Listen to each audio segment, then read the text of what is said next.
মা চিন্তা করো না, তুমি যে ফোনটায় আঙুল রেখেছো ওই ফোনটাই আজ তোমার হবে। স্যার, আমার মায়ের জন্য ওই ফোনটা দেন যেটা দরজার সামনে লাগানো আছে। এই নিন টাকা। এই বোকাচোদা দেখেই তো বোঝা যায় নালায়েক। 1000 টাকা দিয়ে আইফোন কিনতে এসেছে।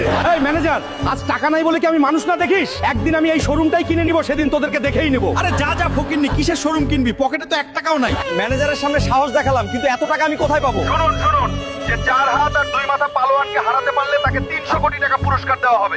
এখানে কি কোনো বাপের ছেলে আছে যে আমাদের 4 হাত 2 মাথা পালোয়ানকে হারাতে পারবে? আর বুকের পাটা এত বড় যে আমাকে হারাবে? আর আছে এত বড় সাহস?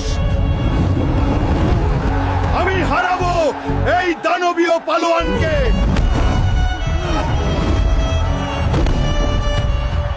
বন্ধুরা, তোমরাও যদি তোমাদের মাকে ভালোবেসে ঝুঁকি নিতে পছন্দ করো তাহলে জলদি লাইক, কমেন্ট আর সাবস্ক্রাইব করে দাও তো। হালকা এই বছর আমাদের কুস্তি প্রতিযোগিতায় বিজয়ী হয়েছে আমাদের হালকা। হালকা এই নাও 100 কোটি টাকা।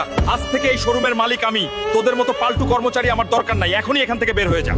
সরি হালকা, এই নাও মা তোমার আইফোনটা। পাগল ছেলে, এত দামি ফোন আমি কি করব? কই দামি এটা, তোমার চেয়েও মূল্যহীন। তোমার জন্য আমি সবকিছু করতে পারি মা।